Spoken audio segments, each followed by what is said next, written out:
Bismillahirrahmanirrahim. Assalamualaikum warahmatullahi wabarakatuh. Innal hamdalillah nahmaduhu wa nasta'inuhu wa nastaghfiruh wa na'udzu billahi min shururi anfusina wa min sayyiati a'malina.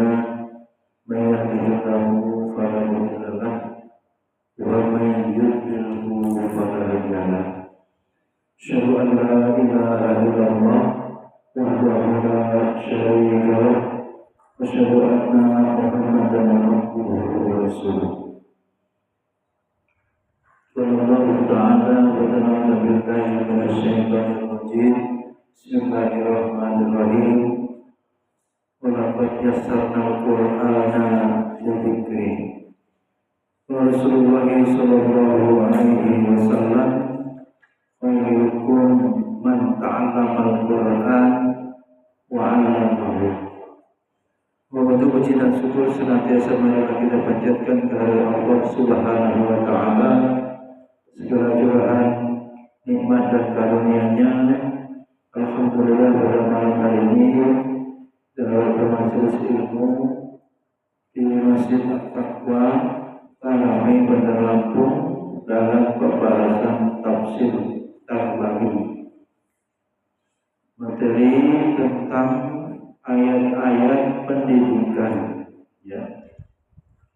Sebagai calon pemimpin, minimalnya pemimpin rumah tangga, kalau antum menolak, tidak suka menjadi ustadz, ya, tidak senang menjadi guru, tidak senang menjadi dai-daiyah, antum tidak bisa mengelak akan ditetapkan menjadi ayah dan ibu. Maknanya apa? Tetap harus tahu, ya, harus paham tentang pendidikan dalam Islam. Karenanya tafsir Tabari ini kita mengkaji ayat-ayat yang menerangkan bagaimana mendidik, ya, bagaimana mengembangkan fitrah tauhid, ya, bagaimana mengembangkan potensi yang Allah berikan sebagai bentuk syukur, ya, sebagai bentuk apa? Syukur kita kepada Allah Subhanahu wa taala atas nikmat-nikmat, terutama akal, terutama jasmani yang harus kita gunakan, ya, tasarrufkan, taqarrub ilallah, kita pergunakan untuk mendekatkan diri kepada Allah. Salawat dan salam senantiasa kita sampaikan kepada junjungan kita Nabi Muhammad sallallahu alaihi wasallam, para sahabat tabi'in, tabi'in dan kita semua umatnya yang senantiasa istiqomah mengikuti langkah beliau ila yaumil qiyamah. Karena malam hari ini kita mulai, ya, dengan judulnya bagaimana proses dalam kehidupan manusia, ya. Berangkat dari memahami manusia dengan benar, maka kita akan bisa mendidik manusia dengan benar. Ini worldview-nya, ya. Kerangka berpikir logikanya harus nyambung. Kita manusia yang paling tahu tentang manusia, tabiat, watak, apa karakter, ya, jasmaninya, rohaninya, Allah yang tahu, yang paling tahu, ya, karena Allah yang cipta. Maka pendidikan Islami tidak mungkin berhasil, tidak mungkin berhasil bila tidak merujuk kepada penjelasan firman Allah atau penjelasan dari Allah Subhanahu wa taala tentang bagaimana mendidik manusia itu. Sekaligus Allah Subhanahu wa taala telah mengutus Rasulullah Muhammad sallallahu alaihi wasallam menjadi qudwah, panutan, ya, menjadi apa? Contoh. Laqad kana fi Rasulillahi uswatun hasanah, sebagai teladan yang baik, modelnya, ya, model manusia terbaik, ya, yaitu Nabi kita Muhammad sallallahu alaihi wasallam. Termasuk mukjizat, ya, Nabi kita apa? Al-Quran.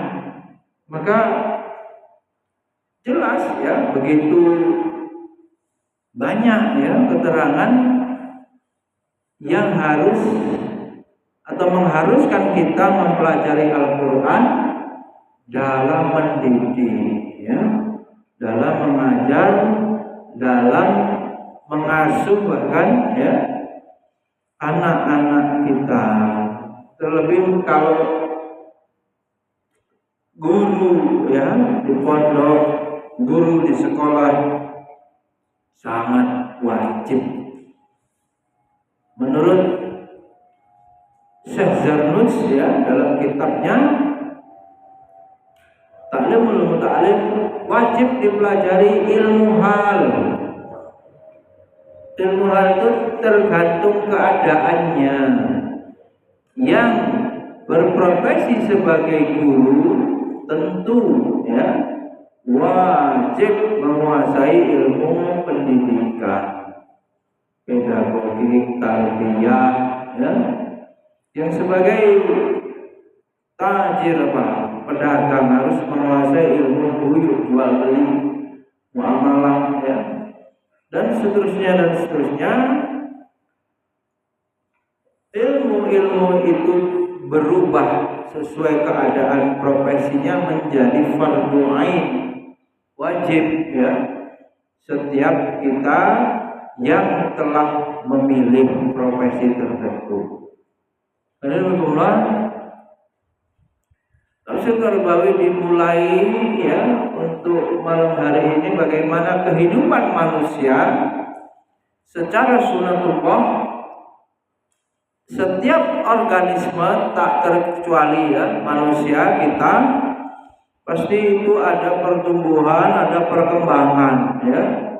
Oleh karenanya seluruh bagian jasmaninya, rohaninya seorang guru, ya, itu bisa atau harus tahu, ya, bagaimana peserta didik atau santrinya itu, ya. Apalagi guru agama, ya, guru-guru mata pelajaran agama sangat terkait ruhiyah, ruhani santri, maka dia harus lebih teliti, lebih cermat, lebih detail. Jasmani saja berakibat pada kesehatan, kalau diabaikan, ya, sakit kemarin Fikri, coba makannya disiplin atau lihat kebersihannya, yang suka gatal-gatal tuh, bagaimana mencuci tangannya, ya, yang panuan kadas kudis kurang, pelangganan santri, coba bagaimana kebersihannya, kukunya bagaimana. Itu fisik, ya, jasmani. Apalagi ruhani yang inti manusia itu ada pada jiwanya. Bangunlah badannya, apa jiwanya dulu? Bangunlah jiwanya, bangunlah raganya, jiwanya dulu sebetulnya, ya. Yang paling menentukan, ya, nilai seseorang itu bagaimana jiwanya. Lah yang paling tahu, ya, kalau jasmani orang akan cenderung responsif, cepat, ya, karena kelihatan. Tapi sakitnya jiwa ini orang modern semakin apa? Ternyata semakin menjauh, ya, atau mengalami krisis spiritual, krisis rohani yang semakin parah, ya. Penyakit-penyakit yang dari sebab kejiwaannya yang rapuh, ya, itu macam-macam, ya, sehingga berujung pada apa? Bunuh diri, berujung pada gila. Silakan didata bagaimana banyaknya peningkatan ODGJ orang dalam gangguan jiwa yang baru, ODGJ baru. Ya. Waktu itu kita bahas sebabnya apa itu yang paling mendasar itu karena asmara dan karena harta, karena duit, karena cinta dan karena ekonomi. Ya. Tuh, gila. Ya. Dua itu juga dikonfirmasi oleh Pak Polisi Pak Purnomo Belajar Baik itu kemudian menggali, ya. Coba kita cermati ternyata sebabnya gila itu putus cinta, ya, urusan asmara, kemudian urusan duit, urusan ekonomi. Maka dua ini ya kita harus antisipasi, ya, supaya orang beriman tidak mudah putus asa, tidak boleh sumbu pendek terus bunuh diri atau stres, depresi, ya. Nah, ini kita hidup sebagai seorang muslim itu nikmat, ya, bahagia, ya. Gus Bahas sampai bilang orang kok nggak bahagia, nggak guyon, nggak seneng, nggak gembira, itu seperti tidak meridhoi takdir Allah, ya, seperti marah dengan ketetapan Allah. Iyalah, ditakdirkan Allah, padahal itu yang terbaik menurut ilmu dan hikmah dari Allah, dia tidak terima. Ya. Apa sajalah yang sudah terjadi, yang harus dijalani, yang harus diimani. Ya. Begitulah kehidupan. Ya. Ujian terus datang, silih berganti, bahkan masalah banyak, lebih banyak masalahnya daripada solusi atau waktu yang kita miliki untuk menyelesaikannya. Masalah akan berakhir kapan? Kapan berakhir? Kalau sudah masuk ke liang kubur. Apa dikira kalau sudah selesai kuliah, selesai masalah? Oh, terus menanti, antri masalah. Apa dikira kalau sudah menikah, masalah selesai? Oh, terus.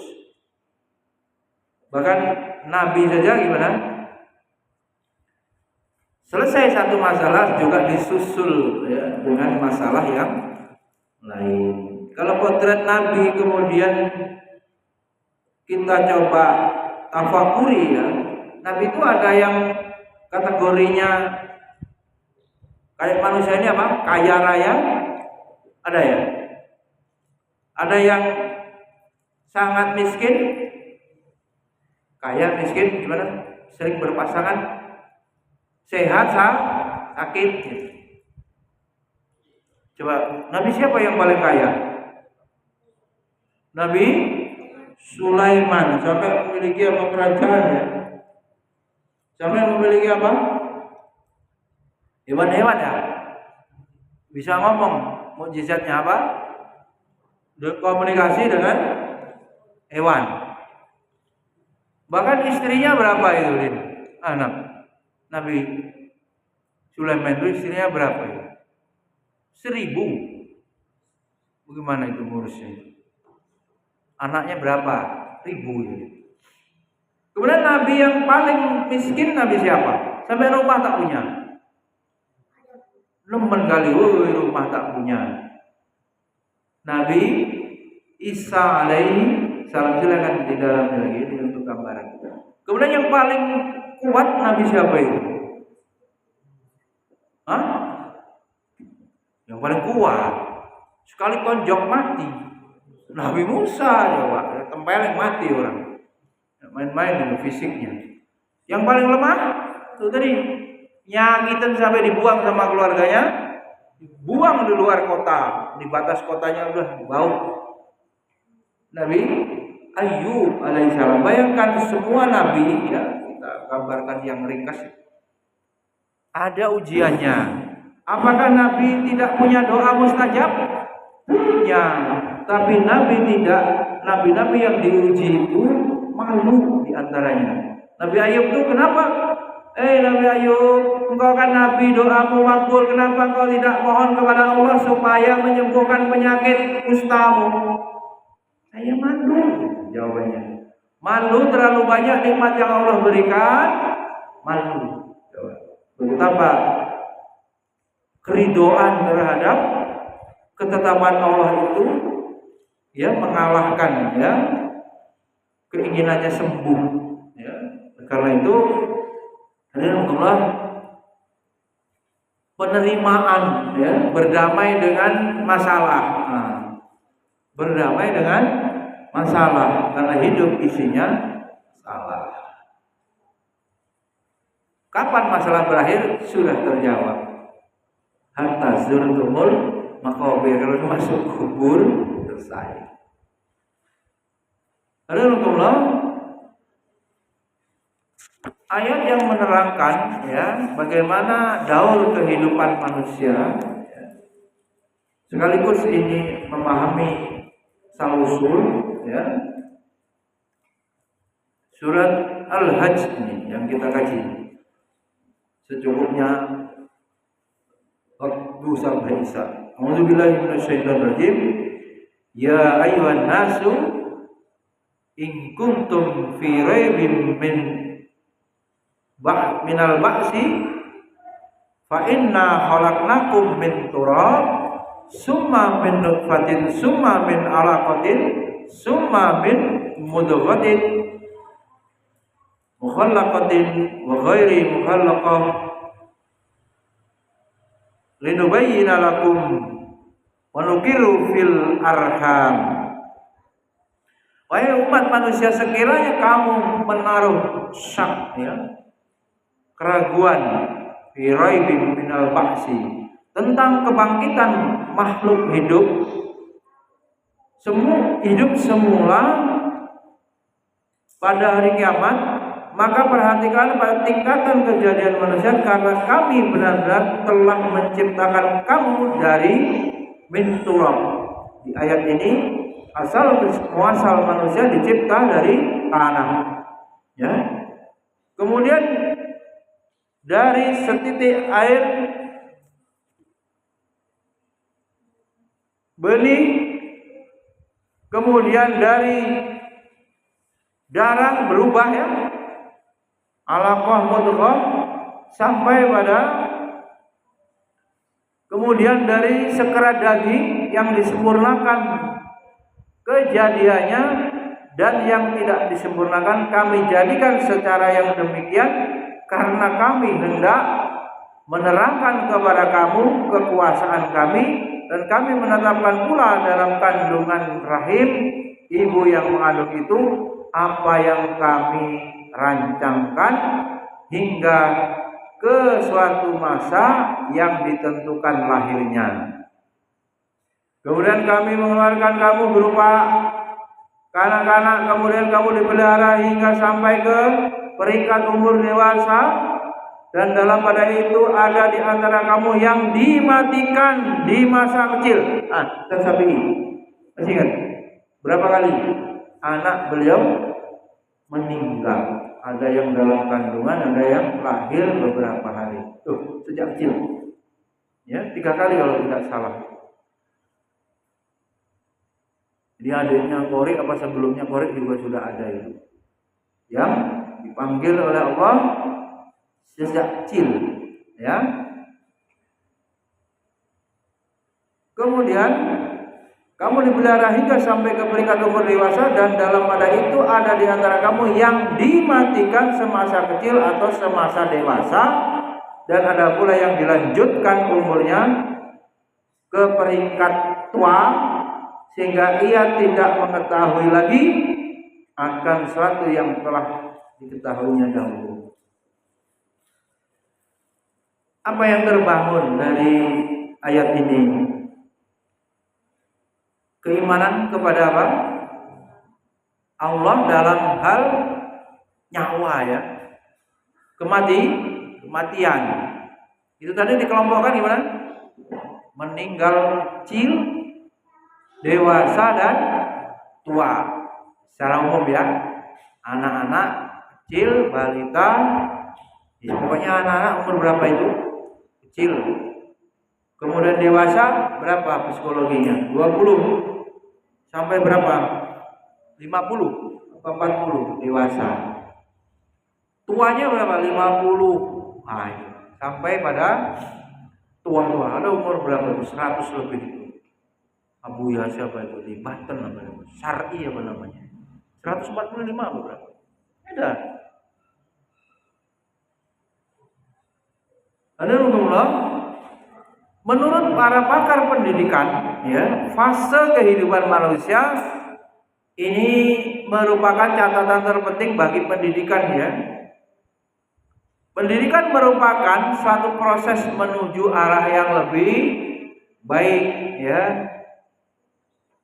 Kalau kata kuncinya apa? Perubahan, ya. Perubahan perilaku dari yang belum tahu jadi tahu, kan gitu. Sehingga dengan ilmunya itu dia memperbaiki diri, ya, merubah. Kalau dalam tazkiyatun nafs ada pembersihan akhlak-akhlak tercela, kemudian dihiasi dengan akhlak terpuji. Gitu. Alhamdulillah. Pendidikan merupakan satu proses menuju arah yang lebih baik, maka ia harus senantiasa memperhatikan faktor-faktor apa? Kejiwaan. Ya, bisa ya. Bayangkan santri, anak-anak siapa itu? Anak orang, ya kan? Yang guru, ya, bukan anaknya. Anaknya sendiri saja sifatnya belum tentu sama dengan ibunya. Yang guru belum tentu sama sifatnya dengan bapaknya yang guru, apalagi anak orang. Sepanjang pengamatan yang ada, anak-anak itu tidak ada yang memiliki kepribadian yang sama, sekalipun apa? Kembar. Punya kepribadian berbeda, punya watak bermacam-macam. Maka kalau begitu gimana? Yang sama ada nggak yang sama? Ada, punya hati, ya kan? Siapa yang tahu hati? Bagaimana mendidiknya? Allah. Nah, begitu. Maka di sini ditekankan kejiwaan manusia itu harus dipahami betul, sehingga pendidikan yang dilaksanakan sesuai, ya, tepat, sehingga potensinya, fitrahnya berkembang. Susah kan? Itu Pak KDM lagi di demo kan? Apa kebijakannya? Satu kelas berapa? 50 anak murid. Bagaimana? Yang ini aja 4 gurunya sudah kuliah S2, bisa ngegas ngejerit, ya, dengan 4 anak, ya. Cemana itu Mbak Yuli, 6 anak. 6 ya? Sama Fakih ya? Hadib itu belum ada itu. Gimana kalau 7 itu? Bagaimana Pak Roma yang Fikri DKK 7? Iya, kelas 5 7 nih. Ya Allah, ya berat ya. Sebetulnya tugas guru itu berat. Ya bagi yang memahami, ya, harusnya sejak awal mikir dulu menjadi guru itu, ya. Kuliahnya apa, ngajarnya apa, itu yang kuliah aja belum tentu, ya. Berulang-ulang dijelaskan belum tentu paham. Ini berat, ya. Belajar psikologi berkali-kali juga pas lagi banyak masalah, biasanya halo efek dalam konseling itu ngaruh. Masalah-masalah pribadi dibawa ke kelas, itu sering jadi masalah. Gurunya jadinya apa? Curhat lah, ngaco, apa namanya, ngalor ngidul, ya, gak fokus. selain masalah apa? Penguasaan materi, ya. Dituntut memahami perkembangan peserta didik. Aduh, berat. Maka dari sini dapat dikatakan bahwa perkembangan merupakan istilah yang menunjukkan pada pertumbuhan yang lebih maju. Jadi harus ada progres kemajuan ada yang dicapai gitu. Ya Zahid, hari ini hari Kamis ke sekolah itu dari jam 7.30 dapat apa? Maka kita coba sebisa mungkin ada laporan-laporan, itu bagian daripada evaluasi proses berbasis pada keica apa yang kau cari, apa yang sudah kau dapatkan ketika pulang. Santri pondok ya pulang ke kamar itu dapat apa? Kri. Dapat cewek gimana? Kri, dapat apa hari ini? Ayat tambah berapa hafalan? Pengetahuan, wawasan, pelajarannya hari ini ada berapa? Ini udah minggu kedua masih belum hafal jadwal pelajaran, buku dibawa semua satu tas. Atau buku satu segala buku di situ campur. Giliran ulangan MJ mana catatan? Ya. Coba. Harus ada kepastian antum itu memperoleh tambahan hari ini ilmu apa? Ya, dari rumah diamanai menuntut ilmu, bayar ke orang tua itu. Ya, sekolahnya juga nyariin Pak untuk nambahi operasional, capek itu ya. Kadang menahan malu agar pendidikan ini terus berjalan. Coba. Sekarang donatur meninggal, sekarang donatur ya mengatur. Ada juga itu ya. Itu ada guyonan gimana? Kalau bukan donatur nggak usah ngatur, iya kan? Berarti donatur itu apa? Punya hak khusus ngatur. Maka dicari tidak ada donatur tetap yang bisa ngatur. Sayanya tidak akan cocok.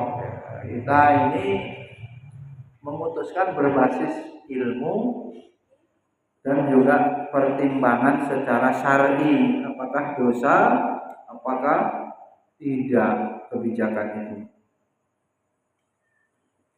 Itu, Zaid, jelas perubahan menuju ke depan, maju, progres, report, ada capaian yang diperoleh, ya. Ada capaian setiap hari ya, diturunkan itu nanti pelajaran itu subject matter ya, kompetensi dasar apa yang dikuasai ya. Guru kalau sudah menguasai materi cepat dia mengecek santrinya, paham atau enggak ya. Kemudian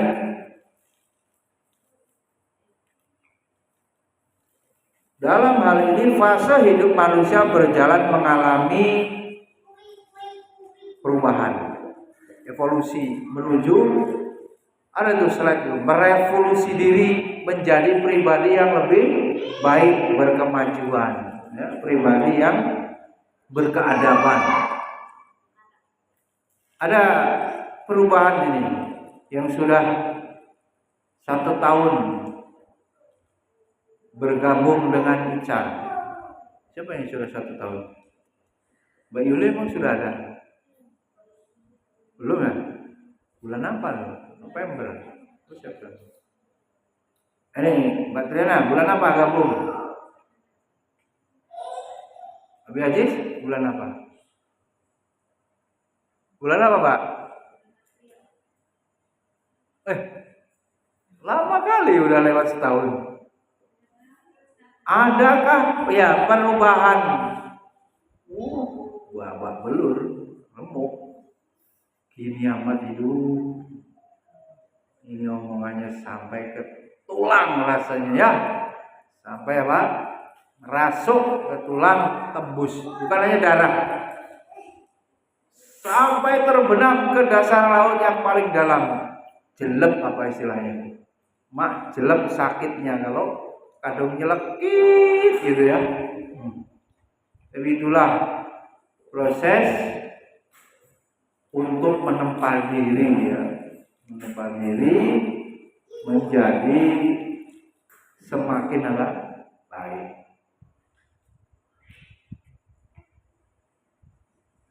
Di sana Pulau Harapan, gimana ya? Pulau Harapan kesuksesan. Di sini berdirilah santri-santri termasuk guru yang ingin mengembangkan diri. Tugas pembimbing guru pengasuh apa? Sementara di depan situ, di tengahnya itu adalah sungai atau air yang penuh dengan buaya-buaya. Penuh apa? Binatang predator. Baik lakukan guru, tendang aja, ya, jorokin aja, sana. Dia akan kemudian berjibaku bertempur dan menjadikan buaya-buaya itu jembatan kesuksesan. Makanya sakit. Ya. Itu yang memproposal, coret-coret itu, buaya-buaya itu, injak taklukkan, jadikan jembatan sampai kepada kesuksesan. Berat, ya. Bagaimana menjadi kupu-kupu? Gimana itu filosofinya? Kupu-kupu dari mana asalnya? Ulet. Ini dari mana? Ulet kan? Entung. Apa guna entung enggak? Gini-gini aja, enggak guna. Goyang-goyang. Nah, tapi berproses dia, termasuk di situ ada lapar, metamorfosa, merubah kemudian sakit-sakit sampai dia berhasil menjadi kupu-kupu. Itu burung daramu berpayah-payah itu induknya, bahkan yang jantannya ngapain? Mengeram. Makan dia? Enggak, gantian dia. Kadang ayam malah full itu. Enggak ada ayam jago yang ngerem, ayam babon. Berapa hari itu? Bisa 21 hari. Puasa itu. Akhirnya punya anak yang dari usahanya mengeram itu. Maka kehidupan ini enggak santuy gitu terus kaya sukses, mana ada, ya, harus melalui berdarah-darah lah ya, sakit ya, ditempa ya. Kalau ukiran ini awalnya halus, ini jadi indah. Apa yang membuat indah ini? Pahatan dari tukang ukir. Dicongkel-congkel nih pakai pahat. Sukses, bisa menjadi dai, ya, manfaat. Berlatih menghafal, retorika dakwah. Mana ada santuy tidur, pulang sekolah, main terus begitu bisa berdakwah. Macam mana bisanya main layangan, bisanya mancing, tuh. Mancing aja masang pancing geger. Mancing dapat 5 kilo. Bapak mau 5 kilo dapat. Pikirnya sakit. Di perut entah udah makan entah belum. Alhamdulillah, silahkan ditulis. Jangan hidup ini seperti air mengalir. Mau masuk comberan? Nggak mau. Masuk ke septic tank mau. Tidak semua air ke sungai atau ke laut ya muaranya. Maka hidup harus punya tujuan. Ada yang tukang pesan online itu ya. Mbak Triana tukang pesan online ya. Mbak Rohmah juga. Ditanya apa itu destinasi ya, tujuan. Mau kemana? Fa'aina tadhabun di ayat juga. Kamu tuh mau pergi kemana? Ya. Asal muasalin baru kita bahas ini, asal usul manusia ini baru kita akan bahas. Ini baru mukadimahnya itu. Maka fase kehidupan manusia berjalan ya, mengalami perubahan ini pada dua besaran gerak tersebut. Pendidikan Islam, tarbiyah Islamiyah sebagai proses Sadar kita ini mau berubah. Sadar diri kita ini harus terus belajar dan menambah ilmu yang kemudian menyatu ya, bagaimana ilmu itu bisa masuk ya menjadi kepribadian, menjadi terpancar ya pada perilaku. Maka proses sadar bertugas menjadwal perkembangan hidup manusia dalam fase-fase dan kedudukannya agar bisa sampai pada tujuan. Rabbana atina fid dunya hasanah wa ma khalaqul jinna wal insa illa liya'budun. Kita ini urusannya bukan pengen sukses dunia tok ansing ya, kita pengen sukses yang dua-duanya, akhirat menjadi yang utama, dunianya harus mengarah atau berproses menuju pada pencapaian itu.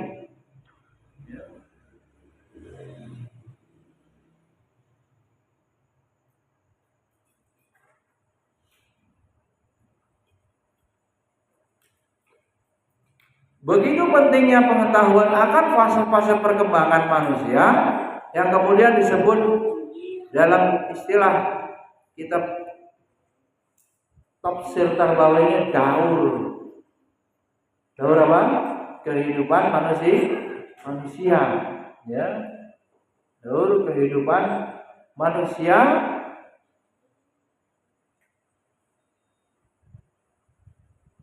Al-Quran berulang kali mengungkapkannya dengan beragam redaksi ya. Yang pada intinya perkembangan itu terjadi sejak pembuahan ya. Agama kita sudah membahas ya. Kitab suci kita membahas sejak proses pembuahan sel ovum oleh sel sperma hingga manusia dibangkitkan tuntas ya, kembali di alam keabadian ya. Dari kandungan lahir ringkasnya ya. Alam kandungan rahim, alam dunia, kemudian alam apa? Kubur atau barzah, baru kemudian apa? Dibangkitkan. Pernah kita kaji itu? Dibangkitkan yang kemudian menjadi awal masuk ke alam akhirat. Disitulah kehidupan yang kekal abadi selama-lamanya. Nah, kita ini di dunia berapa lama? Kalau dibandingkan akhirat, sekiranya umur kita 60 sampai 70 tahun. Begitu kata Nabi, umur umatku berkisar 60 sampai 70 tahun. Yang lebih dari itu sedikit. Jadi mayoritas. Bahkan sudah banyak yang 50 ya, meninggal. Ternyata dibandingkan kehidupan dunia dan akhirat, dunia ini hanya 1,5 jam saja. Sebab apa? 1000 tahun dunia, 1 hari di akhirat. Ya, termasuk menghibur ya, menghibur yang miskin. Yuk, orang miskin masuk surganya lebih dulu apa lebih lama? Lebih dulu. Tak ada yang ditanya, tak ada yang dihisap banyak-banyak, paling hartanya yang sedikit itu saja. Tapi orang kaya lama, tanahnya banyak, asetnya banyak, lama sampai setengah hari, berarti 500 tahun. Ya itu untuk hibur ya, 500 tahun ya, selisih antara orang miskin dan orang kaya. Alhamdulillah, dari perspektif perincian ayat-ayat Al-Quran yang berkaitan dengan daur kehidupan manusia itu dapat dikelompokkan menjadi 2. Yang pertama, yaitu ayat-ayat yang memberikan gambaran perkembangan manusia secara utuh. Yang kedua, ayat-ayat yang memberikan gambaran satu tahap perkembangan saja. Ini sudah di konklusi awal yang akan ditafsiri ya, dirinci pada pembahasan-pembahasan berikutnya. Ya ayuhan nas in kuntum fi raibim minal ba'si. Pada dua ayat sebelumnya termaktub peringatan kepada manusia yang telah terjebak ini ya, bujuk rayu setan. Penjelasannya, sehingga mereka begitu berani membantah tentang Allah bighairi ilm, tanpa ilmu, asbun. Sementara ayat di atas diawali dengan huruf nida, seruan ya ayyuhan nas, yang ditujukan khitabnya kepada manusia. Dengan demikian manusia yang dimaksud ayat di atas tidaklah mencakup seluruh manusia, tetapi mereka yang memiliki sifat yang disebutkan pada ayat sebelumnya. Hal ini dipertegas dengan redaksi setelah nida, yakni munculnya redaksi jika kamu merasa ragu terhadap kebangkitan. Udah mandir aja motornya nih, nggak ngerti waktu.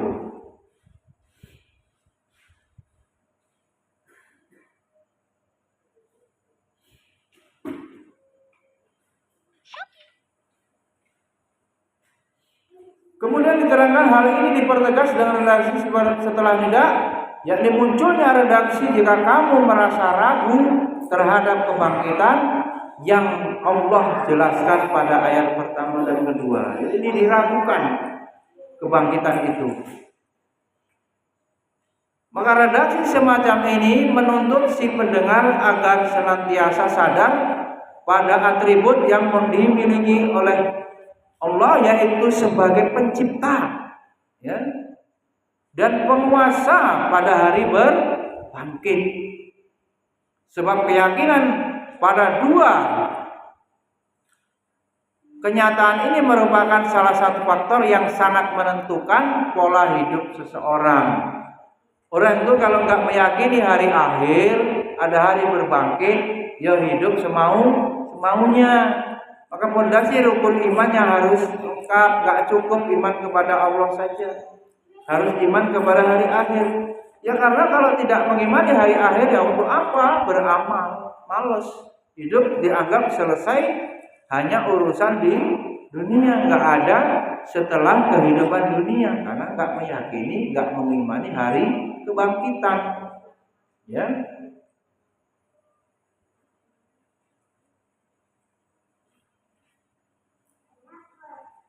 Pola hidupnya tergantung pada cara pandang, penting ya. Berpikir yang benar, ya. Logikanya harus benar. Sehingga bagi mereka yang dalam hatinya masih terdapat keraguan, ya, masih ada keraguan akan hari kebangkitan, ya, disuruh mikir, ya, merenung terhadap proses penciptaan manusia yang dijelaskan ya dalam ayat-ayat ini. Jadi kalau nggak yakin ada hari kebangkitan, hari berbangkit, hari akhir, disuruh mikir, kamu itu dari mana? Kalau logikanya jalan, manusia dari mana asalnya? Lahir dari orang tuanya kan? Itu gimana urutan ke atas nasabnya itu? Bapak, kakek, apa lagi? Buyut ya, cangkah, wareng, udah-udah gantung sibur, istilahnya. Sampai ke atas silsilah itu, sampai ketemu manusia pertama, Nabi Adam. Kan berhenti di situ. Filsafat teologinya kemudian tidak berpikir lagi tentang Allah. Sudah selesai karena mengimani.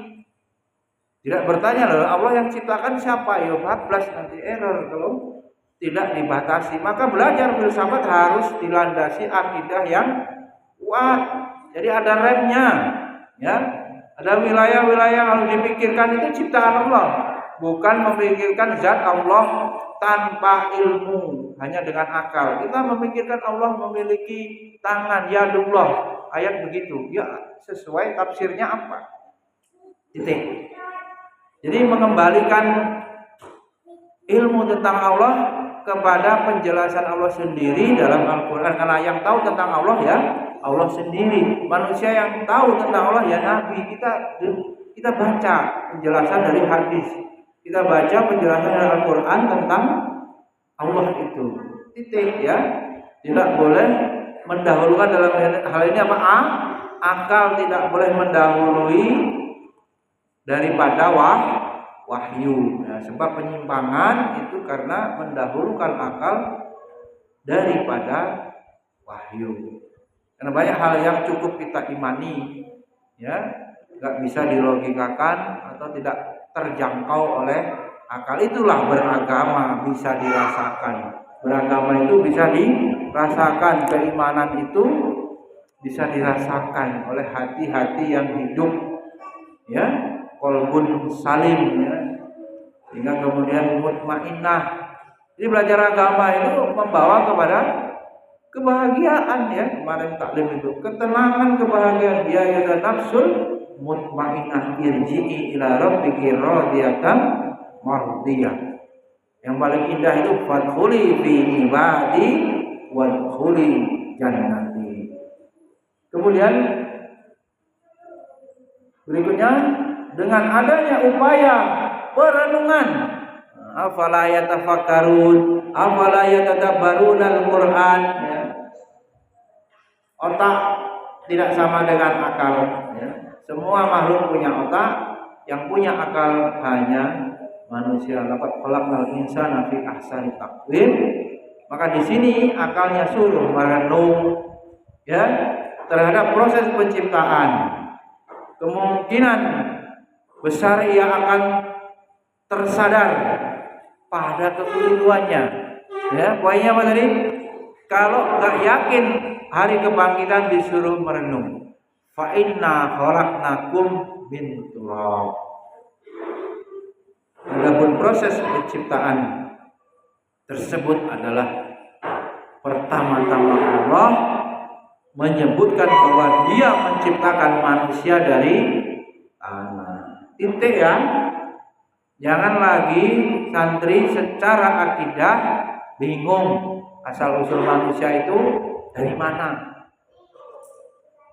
Guru-guru biologi, guru-guru sejarah, jangan diajarkan asal usul manusia dari simpanse, kera, monyet. Ya. Jangan, itu bertentangan dengan akidah. Ya, kalaupun ada di buku-buku itu gak usah diajarkan.